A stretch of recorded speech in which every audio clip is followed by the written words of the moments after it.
Welcome to Better Sex, where you get the information and inspiration to create and enjoy your best possible sex life. Join your host, sex therapist Jessa Zimmerman, as she brings you expert guests, helpful tips, knowledge, and strategies to improve your intimate relationships.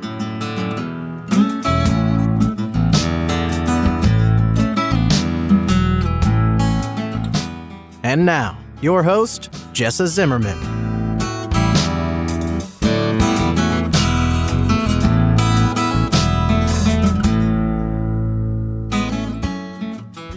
Hey, welcome back to another episode of the Better Sex Podcast. This is Jessa. So glad you are here with me. Welcome. Thank you for taking the time. I hope that I have another interesting and helpful episode for you. Today we're talking about what's it really take to make a sex life last, to co-create a sex life over time, over changes, right? Over a life together. What does it really take? Chelsea Wakefield is joining me to talk about this, and she's going to share things about energetic archetypes about sex, about expectations, about love capacities, how all this sort of comes together to be a starting point for you and your partner to have conversations and to do things differently and literally co-create a relationship and a sex life that you can be excited about over and over and over again for the rest of your life. I hope you find it very helpful.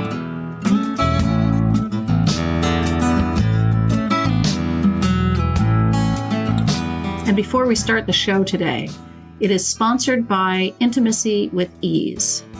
It's a method to help otherwise happy couples achieve a sex life that is easy and fun for both of them, so that you can actually just enjoy your sex life with zero stress.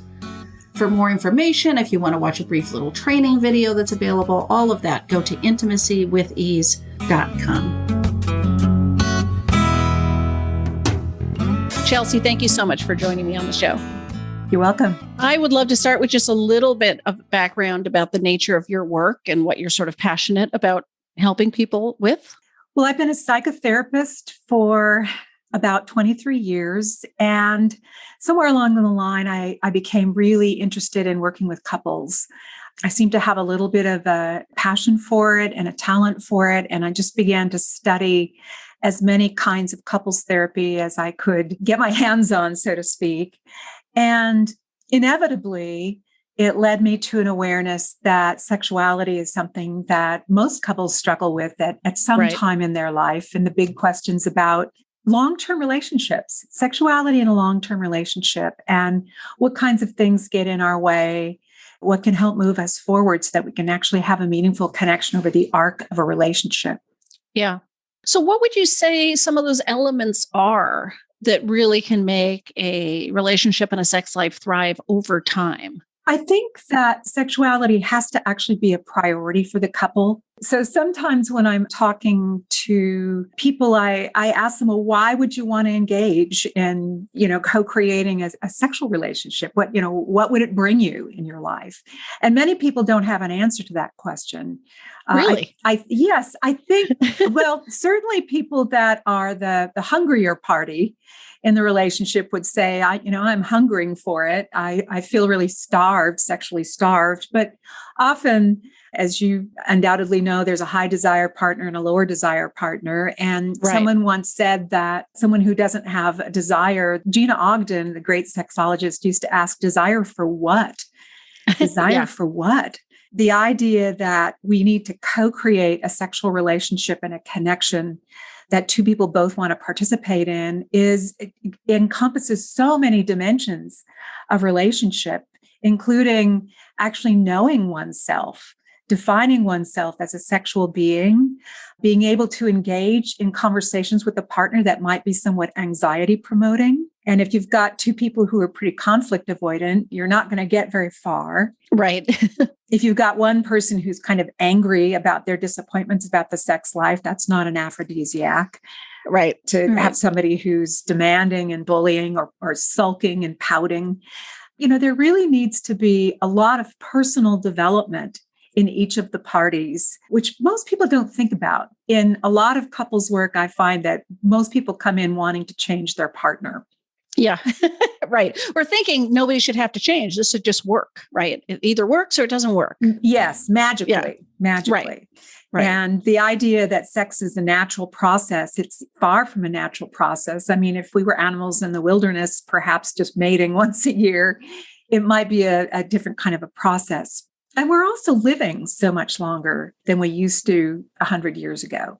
I mean, many people, by the time they reached, women in particular, by the time they reached menopause, they might have died of childbirth or infectious disease. And so the idea that we need to stay together and actually have a meaningful connection till we're, for heaven's sakes, 80 or something like that. How do we do that? Right. We don't have a lot of help about that. Right. Not a lot of modeling or precedent for how to do this as a species. Right. Yeah. Okay. So there's some personal work involved. There's priority that's involved. What else do you think couples need to co-create this dynamic sex life? So obviously communication, but the thing about communication is most people think communication has to do with talking, like saying what I want and or defending myself against your seeming accusations. Right. There's so many dimensions of communication, sometimes because I like to work with the metaphor of having an inner cast of characters. One of the most important questions that we can ask of ourselves is who in me is talking? Is it my vulnerable child? Is it my impulsive teenager or my rebel teen? Is it my demanding bully? Is it my whiny whoever?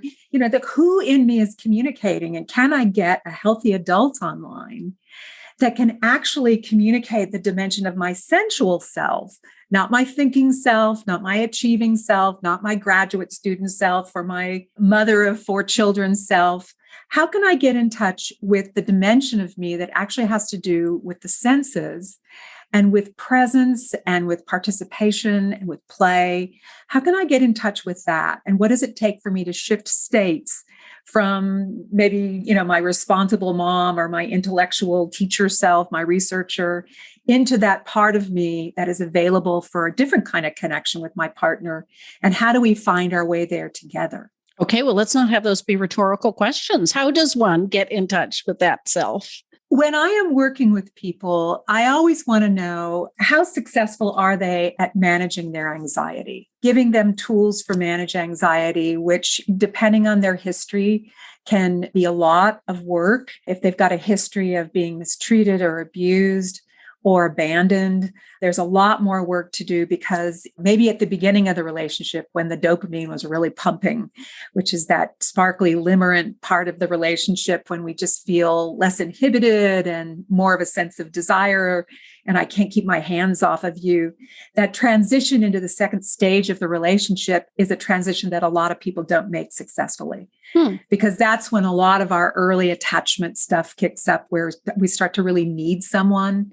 And then people will go into, sometimes I call this the safe sex zone. One of them will maybe experimentally suggest something they can do together or try something and it doesn't go well. So they mark it off the list of things. Oh, I guess we can't do that. Right. And then the other will do something and the partner has a funny look on their face and they say, oh, I guess we can't do that.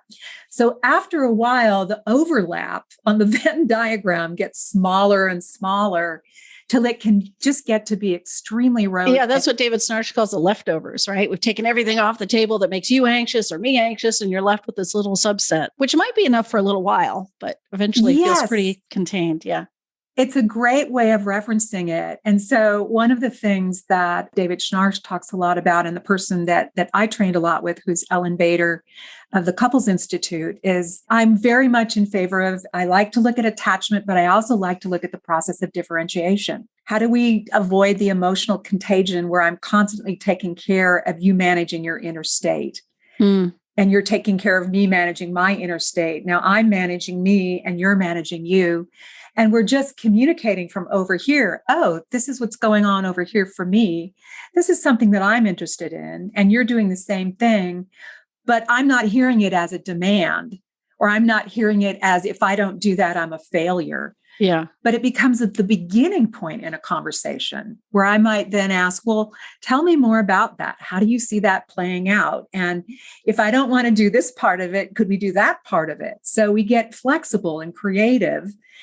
And also just kind of move into things, get out of our heads and get more into our experience. I find that so often people are so in their heads with all their considerations and all their fears and all their projections about where this is going to go. And if we do this, then what is it going to be next time? Is it going to be some escalating thing? And so I need to draw a line here so that I don't get too anxious and too threatened by where you're pushing this thing. Yeah. So there's so much anxiety management and so much of, if getting back to the inner cast of characters, actually looking at who's in bed. What would it take for me to access that playful side of me? How do I talk to people a lot about shifting states. How do I move out of responsible mother into responsive lover or playmate? What do I do to move out of that? And so I spend a good deal of time talking to people about how they shift, what allows them to shift, or what might allow them to shift because their partner is doing some really good wooing.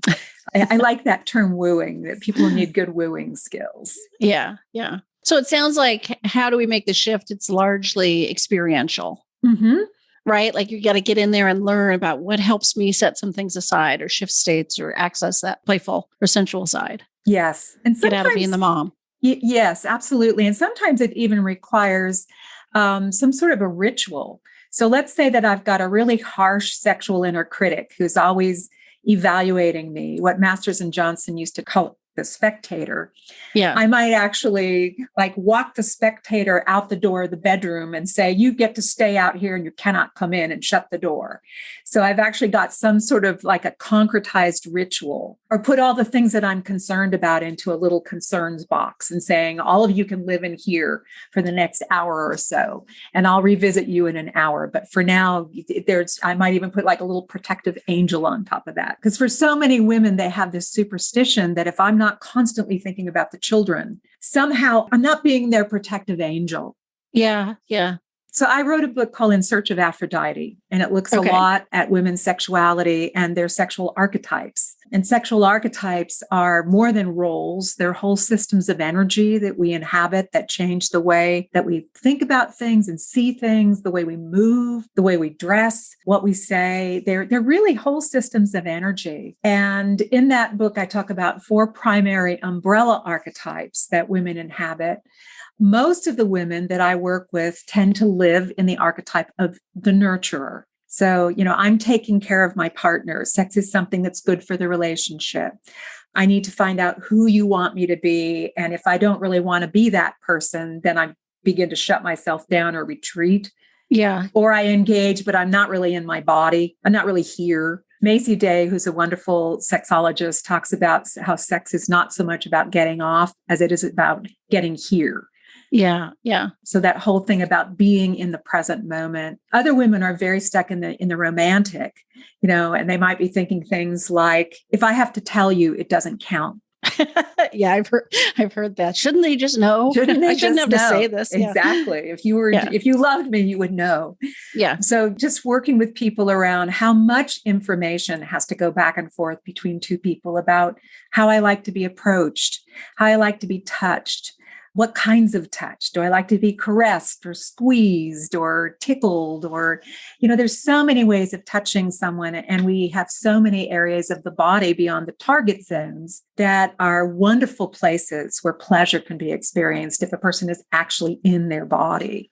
Yeah. So, and then if we're people who have penetrative intercourse, how do we know when it's time for that to happen? And just even things like how deep, how fast, all of those kinds of things that need to be talked about, which are very, very difficult for people to actually put words to. Yeah. Do you want to share the other 2 archetypes? The other 2 archetypes, which are really interesting to me, the third one would be the archetype of the mystic or the muse. If we think about women, these are these women. If you think about, for instance, someone like Grace Kelly, very cool, very aloof, very beautiful. Angelina Jolie is kind of a cross between a muse and the 4th archetype, which is the seductress. And so there are blends of these, which are almost like perfume blends. It's like your own unique sexual essence, which are little bits of this and that, which you can put together. But activating a little dash of the seductress, I think, is actually very empowering for most women to really look at, if I was actually to be a little bit about me and what I want, and to claim that and to actually move into something that is sort of bold, something that is evocative. Like, where do I find that energy? Who are my role models? How might I activate that in me as if I was this other person that I think, oh, I could never be like them? So the 4 archetypes: the nurturer, the romantic, the muse or the mystic, and the seductress.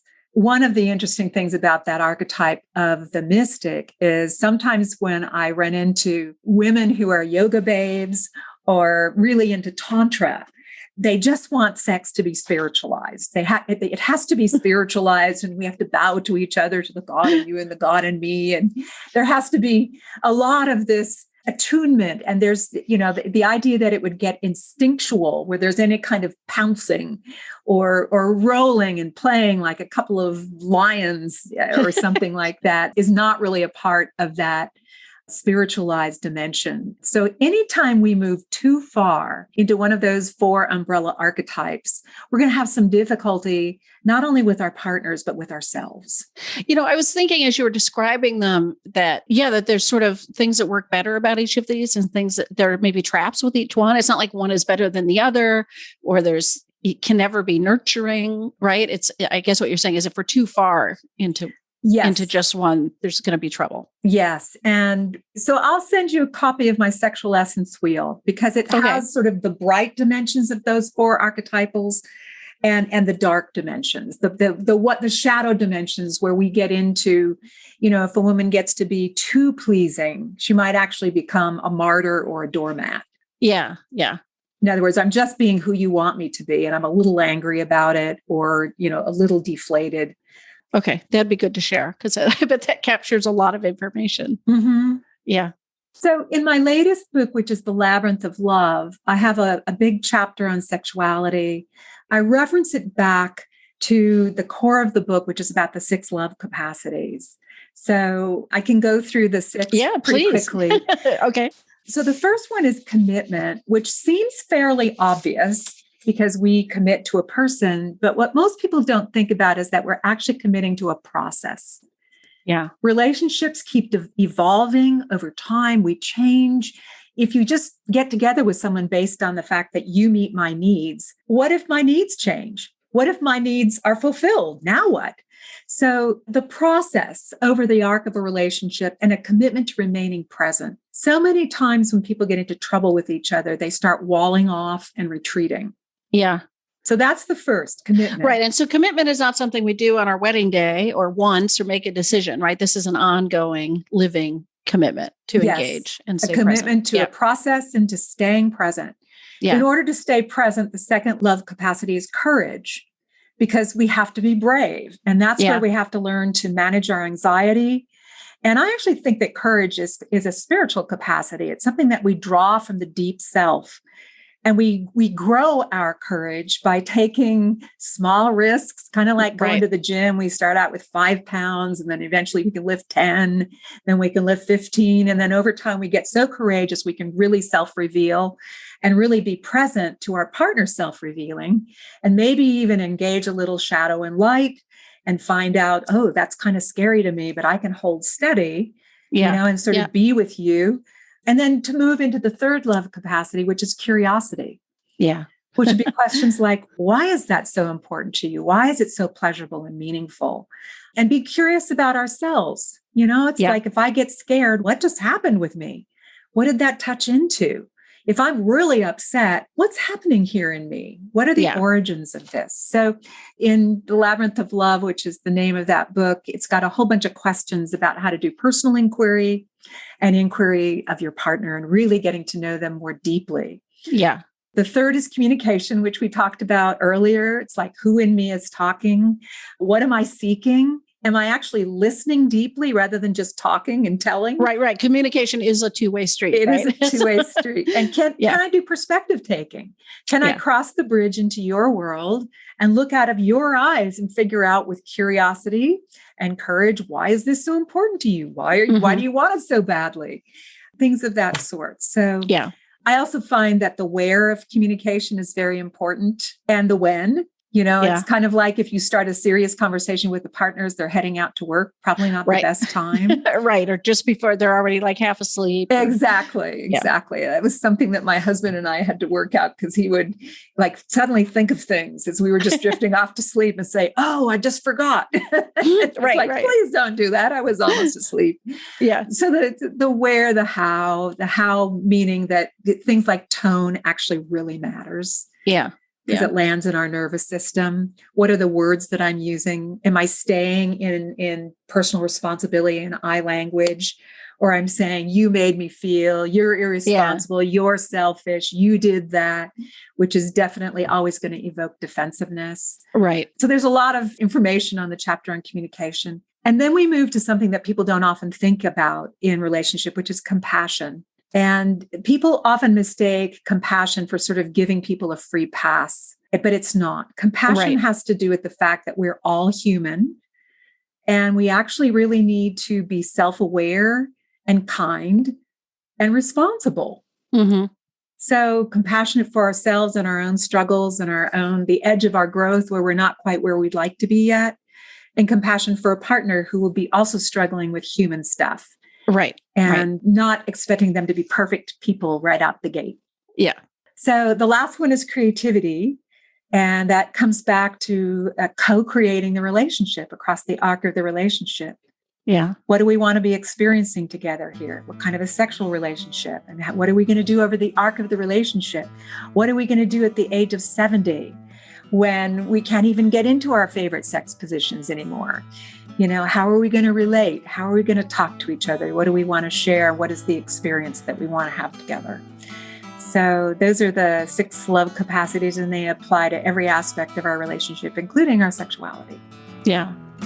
Hey, just a quick little break in the show because I have something to offer you. If you have ever sat with your partner and you kind of run out of things to talk about that are not, work, the kids, money, logistics, who's doing what's happening this weekend, if you are looking for a deeper way to connect, have conversations that build intimacy, that build awareness, of yourself and your partner, I have daily conversation starters for you. You'll get them via text message every day, and then the two of you can have a more interesting conversation than maybe what you've been doing. All you have to do is text me the word topics to 206-309-8645, or look in the show notes. There's a link there.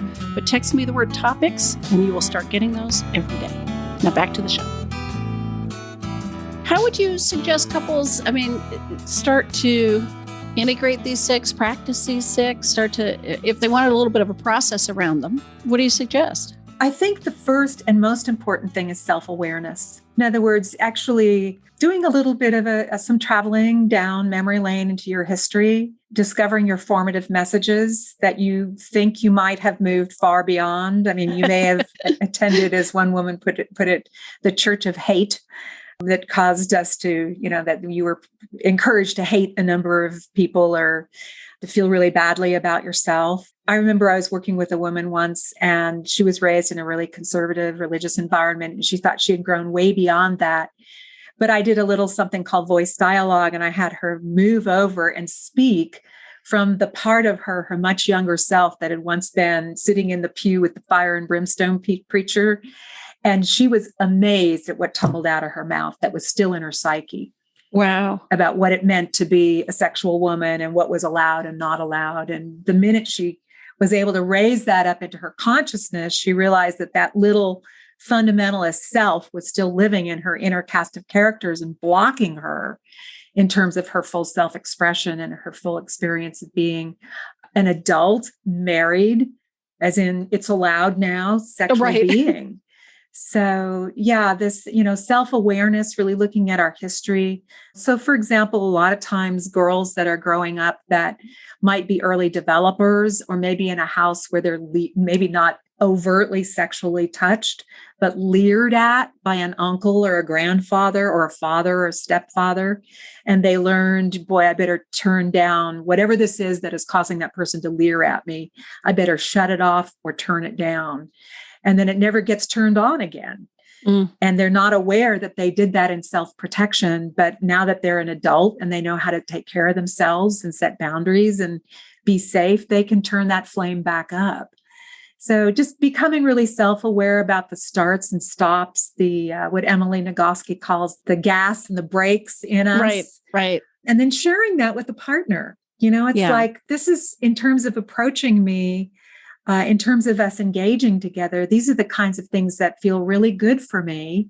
And I'd like to continue to grow and develop as a sexual being. But you have to start where you are. Yeah. And then expand out. So then communicating with a partner and the two of you having compassion for each other and the places where you hit the limits of your tolerance, the limits of your anxiety, and then slowly expanding that together, working together as a sexual team, as a creative team that is being curious and lots of communication and compassion and creativity and having it be on a journey together, a journey of mutual growth. Yeah. What brings people to a point of starting to address this stuff? Because, I think people can get in a relationship and just sort of coast along on autopilot for quite a while, and then you're talking about, we're entering an arena of like real personal growth and upending some belief systems and shifting around our cast of characters and, a lot going on. So what are the kinds of things that initiate this with a couple? When couples come in to see me, they're usually in a lot of pain. They're pretty distressed about the limits of what they've tried and what's not working. And they're stuck. They're really stuck. So the first thing I do with them is to create a frame that almost all of these problems are not going to be solved. They're going to be transcended by personal growth. Mm. That's how we're going to transcend them, by personal growth in each of you. And actually making the co-creation of a sexual relationship worth being in, that both of you want to engage in. That's what's really important here. So we're going to start with some of the stuck places, and there's a little bit of untangling because you've probably gotten into some couple dynamics that are pretty entrenched. So we're going to look at those, and we're going to look at how to undo some of the entrenchment and do something different. I'm going to invite you to let your partner out of a box that you may have put them in. Right. You've set this person things like, this person will never, or you're hopeless, or you're selfish, or just you always, absolutely. And so to open the possibility that this person might be engaged also in a process of growth, and I need to keep updating my database and really encountering you, who you are today, not who you were last year or last week, but who are you now? And Martin Buber, who was a great philosopher in the 20th century, and there's a phrase that he used to use about the I-thou encounter. It was a beautiful phrase, and it had to do with what happens when we drop our agendas and our projections of who the other person needs to be or who I think you are, and actually really seeking to know the other person, really entering their world and encountering them in a fresh way. And maybe going into some rooms of their psyche that you've never been in before, or learning some things about their history that you didn't know, or how everything's set up over there to work in a particular way, what the origins of their current self-definition are, things of that sort. And dropping our expectations, dropping our projections, letting the person out of the box and encountering them anew. And those kinds of encounters I find, particularly in couples that have a really devitalized sexual relationship, tend to spark something pretty special. So I'm curious, we talked a little bit before we turned on the recording today about how much coronavirus, this whole lockdown quarantine experience that we've had, really highlights some of the struggles couples have always had. That's sort of how I think about it. Like couples, they come in for sex therapy, and those dysfunctions or struggles are an opportunity to really go in and recreate from scratch. And we have to reinvent this thing. And I sort of feel like COVID has done the same thing with relationship dynamics in a way. It's really it's just highlighted, places that we maybe weren't functioning optimally already. Yes. And what we were talking about earlier is the kind of couples that I used to call, or I still do, activity mates. In other words, as long as we could go out to dinner and to a movie and go hang out with friends and go skiing and take trips here and there, we were doing fine because we were having activities that we could focus on that we were both finding enjoyable. But now that we're home and all we do is cook dinners and watch Netflix, we're not so happy with each other. We're finding that we're pretty bored and maybe we don't even really know each other. Mm. Or when we start to get to know each other, we get into really entangled conflicts about how I don't like the way you're thinking. And everybody is more anxious right now. They're more anxious and they're more impatient. So the necessity for us to manage ourselves and really, in my opinion, to really move into some practices of mindfulness and staying more in the present time, not catastrophizing about the future, or being self-aware that we've got so much irritability going on. People are really irritable right now. And a lot of people are depressed because life is not going the way that they wanted things to go, or they had an underlying depression to begin with. Yeah. That has gotten exacerbated by the fact that they can't distract themselves with, lots of outside activities. Yeah. So I'm with you. A lot of the underlying dynamics that were already a problem in an intimate relationship get really highlighted and really exacerbated by the confinement of COVID. Right. I also think, there's more stressors now. People they've been financially impacted, or there's been, heaven forbid, deaths in their family, people are sick. I mean, there's all these stressors potentially that are up for people. And so it seems to me that bonds are being really tested. Bonds are tested, and also the big questions are up. There's a lot of big existential questions up, like, what the heck are we doing here? Yeah. Why are we together? What is the meaning of life? If everything is dangerous and we can't go anywhere, why do I feel so empty? And then this whole thing that they're calling, what are they calling it? The Great Resignation, or the Great, it's where a lot of people aren't going back to work or they're quitting their jobs. Oh, okay. Yeah. The other day, I saw this on the door of a restaurant. Please be patient with us. We are understaffed like everywhere else. Please be nice to our servers. Yeah. And I thought, oh, wow, this is like the environment where people are impatient. They're not getting their meals. And then the waiter comes and they yell at them. And the waiter says, I quit. And they lost another server. We're not out of this yet. Right. Right. I mean, I just recently, the whole mandates that everyone be vaccinated in order to work in certain environments are creating more stress. And yes, we all, we want to be in a situation where we're shutting down the intensity and the length of this, this ongoing month after month situation.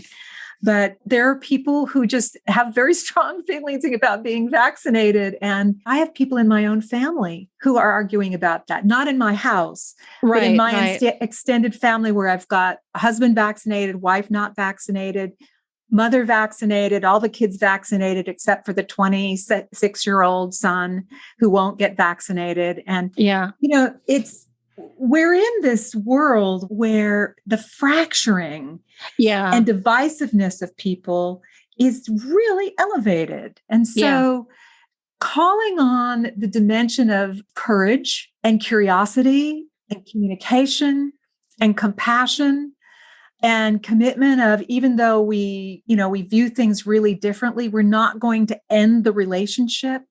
But at the same time, I've had in some of those couples where one is vaccinated and one is not, they're sleeping in separate bedrooms and not interacting to keep each other safe. And, it's a time when we really have to draw on much deeper resources than earlier, when we had lots of activities to distract us. Right. Good point. Where can people find you? What do you want them to know about in terms of looking you up or accessing your resources? You can find me two different ways. I would love it if you bought my latest book, The Labyrinth of Love, which you can get through a variety of different outlets, Amazon, your local bookstore, etc. I have a website, chelseawakefield.com. If you'd like a copy of the Sexual Essence Wheels that I was talking about earlier, then email me and I'd be happy to send those to you. I also, as soon as COVID is over, I am going to be doing Labyrinth of Love workshops and another workshop that I've done for 12 years called The Luminous Woman, where we really look at a woman's archetypal profile and the potentials that can become that can open to her in accessing new archetypal energies. So you can find out more about that. You can sign up for my mailing list to hear about, like, when are we going to be seeing everyone in person again? Exactly. When can we do this? When can we see each other? Yeah. So that would be great. I'm also at the University of Arkansas for Medical Sciences at UAMS. And if any clinicians are listening to this podcast, I do online trainings about my method of working in both sex therapy and relationship therapy. I'm right in the middle of an Essentials of Sex Therapy right now, and I'll be having a program in January that I'm launching on how to apply these 6 love capacities in working with couples. So if you want to train with me, come find me at UAMS at the Couples Center. I'm the director of the Couples Center. And if you want to find me on a more personal level, you can look at chelseawakefield.com. Great. Well, thank you so, so much. Thanks for having me.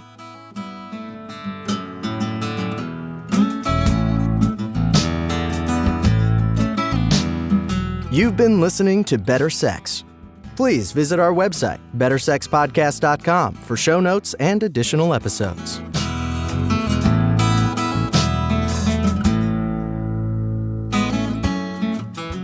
And that's a wrap for today. I really hope you enjoyed the episode.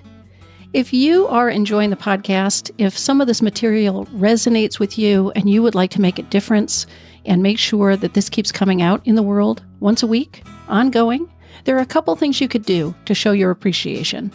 The first would be to go to iTunes and rate and review the show. That really helps us be found by new listeners when you review the show on iTunes. You can find a link at bettersexpodcast.com/iTunes. The other thing I want to invite you to consider is becoming a Patreon. For a small monthly pledge, you get some benefits. So for $2 a month, you get advance access to every single episode. For $5 a month, you get a chapter of my upcoming new book. And for $10 a month, I host quarterly get-to-know-you and question-and-answer chats over the web, and you get invited to that. I would love to have your membership in that, become part of the Better Sex family. You can find a link at bettersexpodcast.com/Patreon, which is Patreon. Again, thanks for listening. I'm glad you're here. Feel free to comment, ask questions, get in touch. I'd love to hear from listeners. Thanks.